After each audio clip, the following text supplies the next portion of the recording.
So after getting endless reports about the iPhone Air being a massive flop, we actually have some positive news for once that's faring better than the Plus. But before we dive into this, quick favour, if you want the latest Apple news straight to your feeds, hit subscribe and tap the hype button. So let's start with the actual numbers, because this isn't just speculation or random takes, this is based on real-world usage data from Ookla, the company behind Speedtest, which basically tracks how people are actually using their devices out in the wilds. According to their report, the iPhone Air made up 6.8% of iPhone 17 series usage in the US during its launch window.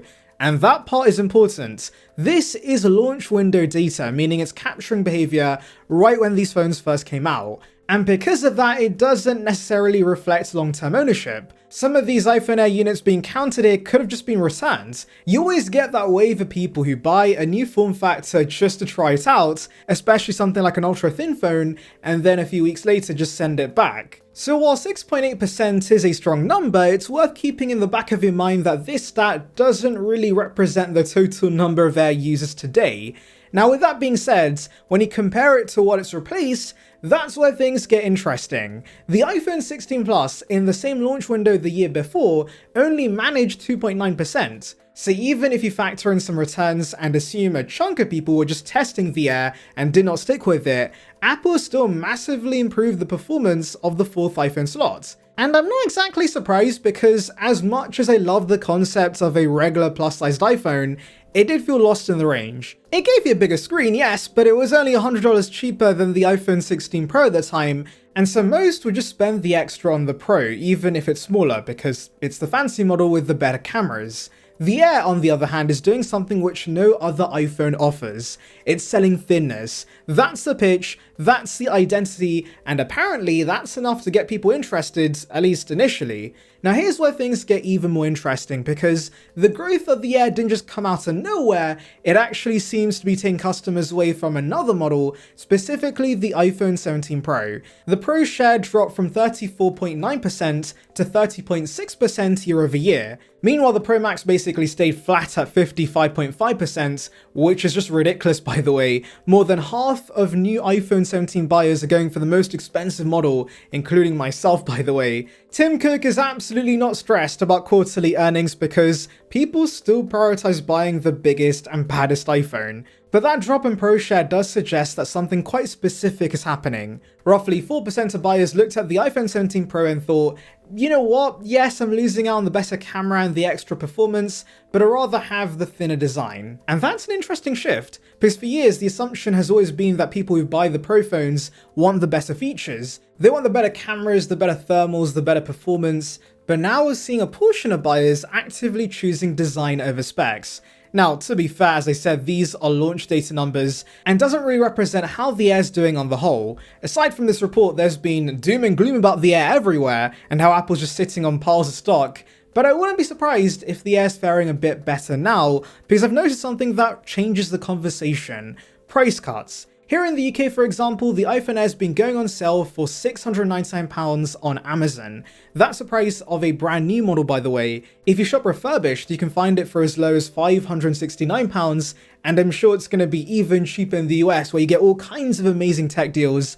And that is a big deal, because at £699, this actually undercuts the base iPhone 17, and suddenly the entire positioning of the Air feels different. At that price, the compromises are way easier to justify. One camera? Fine. Single speaker? Okay. You're getting a unique design, solid performance, and a thinner build for less money than the base model. That starts to make more sense. I think the gap between the 17E and the 17 is really where the Air should be. Now, of course, Apple doesn't just let massive discounts happen for no reason. Let's be honest, they're likely approving these price cuts to help move stock. I even read a post saying that most getting their hands on a brand new Air today are getting launch units that shipped with the original build of iOS 26. And so yes, if demand isn't quite where they want it to be at full price, this is the easiest way to boost volume without officially changing the pricing structure.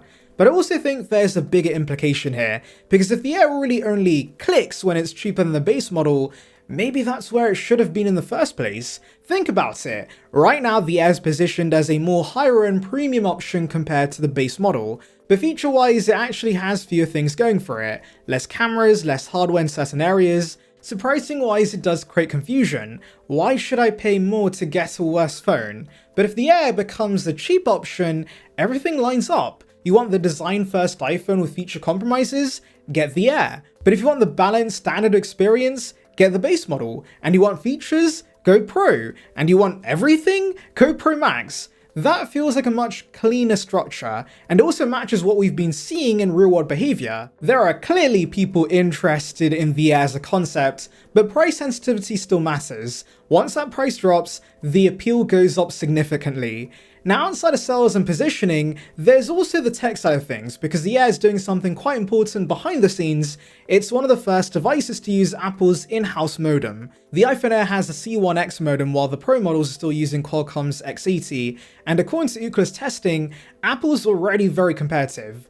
Download speeds are basically on par with Qualcomm, latency is actually better in 19 out of 22 markets, which means the connection feels more responsive in data usage. Uploads are still where Qualcomm wins with a 32% lead in some regions, but that's largely down to mature tech on their side. So overall, Apple's first real attempt at this is pretty solid. And again, if that's where they're starting, you can imagine where this goes in a few generations. We are expecting the iPhone 18 Pro to jump to the C2 because Apple's modems have gotten so good already. Stepping back from all this, what does this actually mean? Well, first of all, Apple was probably right to move on from the Plus. The Air is already doing a better job in that slot, even if some of the early momentum needs to be taken with a bit of caution due to launch window behavior and potential returns. Secondly, design is still clearly a major selling point. People are willing to trade features for something that feels different in the hands. And third, pricing might be the key to unlocking the Air's full potential, because at full price, it's a bit of a tough sell.